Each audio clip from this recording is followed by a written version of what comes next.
Story: The history of Sunshine and his brother. As the Chan's son was journeying along as before, laden with Sidi, Sidi inquired of him as formerly who should tell a tale. But the son of the Chan shook his head without speaking a word, and Sidi began as follows. Many years ago Guchanashang reigned over a certain happy land. This Chan had a wife and a son, whose name was Sunshine, Narani Garal. Upon the death of his first wife the Chan married a second. And by her likewise he had a son, and the name of his second son was Moonshine, Ssarani Garal. And when both these sons were grown up, the wife of the Chan thought to herself, so long as Sunshine, the elder brother, lives, Moonshine, the younger, will never be Chan over this land. Some time after this the wife of the Chan fell sick, and tossed and tumbled about on her bed from the seeming agony she endured. And the Chan inquired of her, "What can be done for you, my noble spouse?" To these words the wife of the Chan replied, "Even at the time I dwelt with my parents I was subject to this sickness. But now it is become past bearing. I know, indeed, but one way of removing it. And that way is so impracticable, that there is nothing left for me but to die."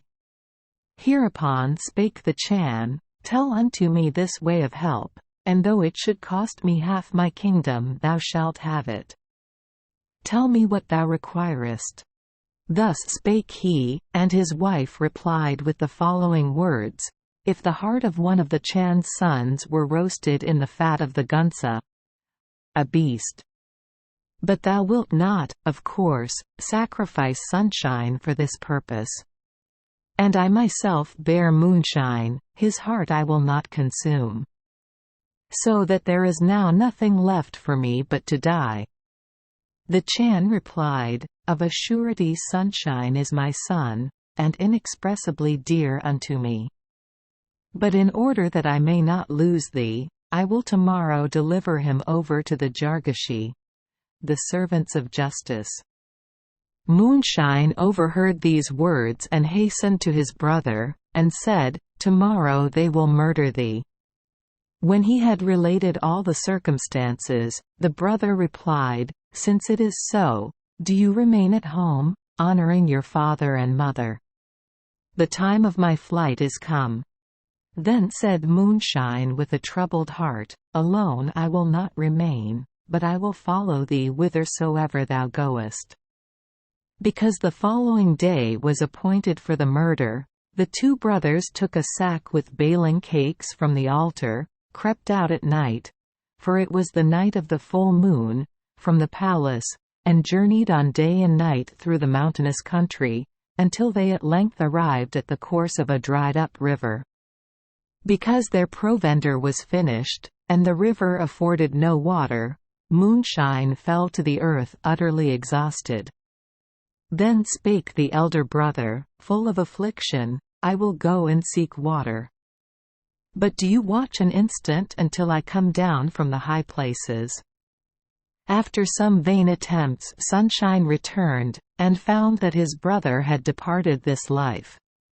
After he had with great tenderness covered the body of his brother with stones, he wandered over high mountains, and then arrived at the entrance of a cave. Within the cave sat an aged Arshi. "Whence comest thou?" inquired the old man. "Thy countenance betokeneth deep affliction."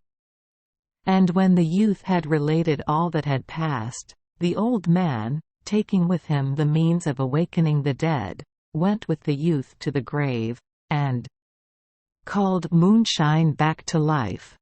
"Will ye be unto me as sons?" Thus spake the old man, and the two young men became as sons unto him. Not far from this place there reigned a mighty Chan of fearful power. And the time was approaching in this country when the fields were watered, but the crocodiles prevented this. The crocodiles frequented a marsh at the source of the river, and would not allow the water to stream forth until such times as a son of the tiger year had been offered to them as food.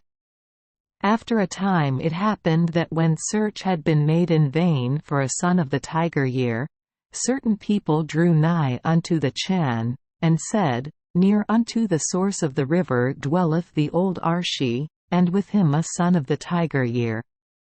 Thither led we our cattle to drink, and we saw him. Among the Kalmucks every year has its peculiar name, and persons born in any year are called the children of that year. When he heard this, the Chan said, Go and fetch him. Accordingly the messengers were dispatched for him, and when they arrived at the entrance of the cave, the Arshi himself came forth. What is it that ye seek here? Inquired the aged Arshi. The Chan, replied they, speaketh to thee thus, Thou hast a son of the tiger year. My kingdom hath need of him. Send him unto me. But the Arshi said, Who could have told you so? Who, indeed, would dwell with an old Arshi? Thus speaking, he retired into his cave, closed the door after him, and concealed the youth in a stone chest, placed the lid on him, and cemented up the crevices with clay, as if it was from the distillation of arak. But the messengers having broken down the door, thrust themselves into the cave, searched it, and then said, Since he whom we sought is not here, we are determined that nothing shall be left in the cave. Thus speaking, they drew their swords. And the youth said, Out of fear for the Arshi, hurt not my father. I am here. And when the youth was come forth, the messengers took him with them. But the Arshi they left behind them weeping and sorrowing. When the youth entered into the palace of the Chan, the daughter of the Chan beheld him and loved him, and encircled his neck with her arms. But the attendants addressed the Chan, saying, Today is the day appointed for the casting of the son of the tiger year into the waters. Upon this the Chan said, Let him then be cast into the waters. But when they would have led him forth for that purpose, the daughter of the Chan spake and said, Cast him not into the waters, or cast me into the waters with him. And when the Chan heard these words, he was angered, and said, Because this maiden careth so little for the welfare of the kingdom, over which I am Chan, let her be bound fast unto the son of the tiger year, and let them be cast together into the waters. And the attendants said, It shall be according as you have commanded. And when the youth was bound fast, and with the maiden cast into the waters, he cried out, Since I am the son of the tiger year, it is certainly lawful for them to cast me into the waters. But why should this charming maiden die, whoso loveth me? But the maiden said, Since I am but an unworthy creature, it is certainly lawful for them to cast me into the waters. But wherefore do they cast in this beauteous youth?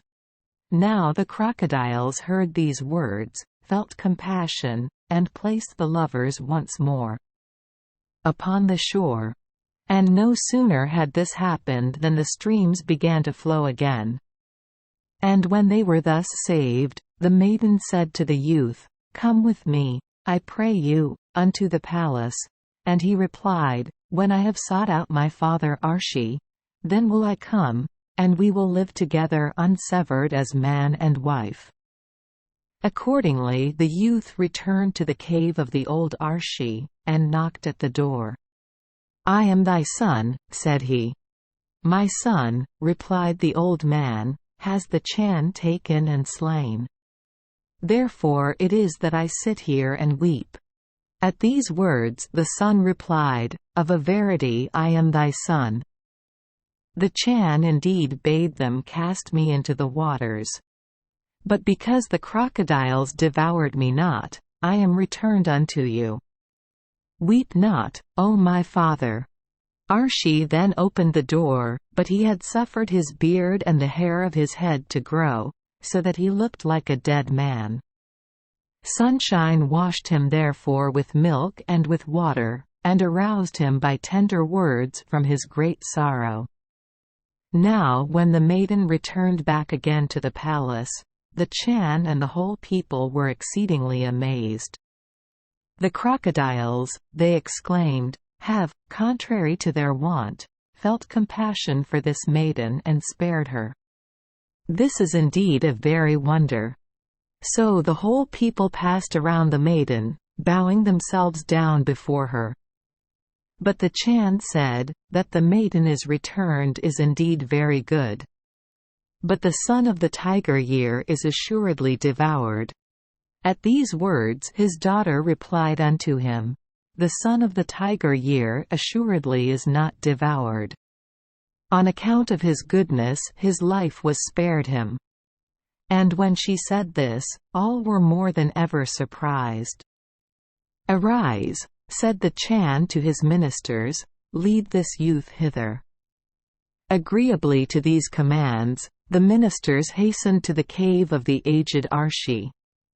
Both Arshi and the youth arose, and when they approached unto the dwelling of the Chan said, for the mighty benefits which this youth has conferred upon us, and upon our dominions, we feel ourselves bound to go forth to meet him. Thus spake he, and he went forth to meet the youth, and led him into the interior of the palace, and placed him upon one of the seats appropriated to the nobles. O thou most wondrous youth, he exclaimed, art thou indeed the son of Arshi? The youth replied, I am the son of a Chan.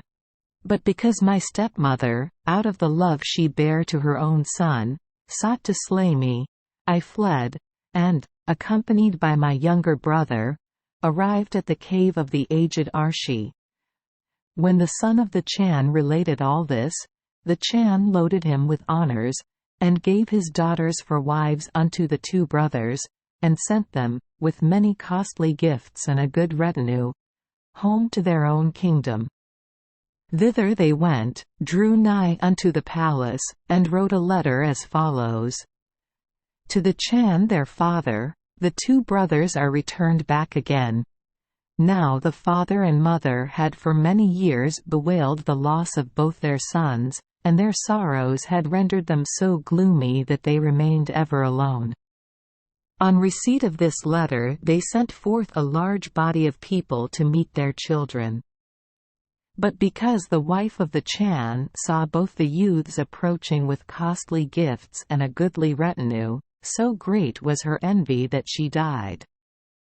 She was very justly served, exclaimed the son of the Chan. Ruler of destiny, thou hast spoken words. Sarwala misdood Jongshong. Quote. Thus spake Sidi, and burst from the sack through the air. Thus Sidi's fifth relation treats of Sunshine and his brother. Next v. Thank you for joining us for today's fairy tale. We hope these stories bring joy and meaning to your day. If you love our channel, please hit the subscribe button so you won't miss any exciting tales. Wishing you a good night and sweet dreams. See you in the next story.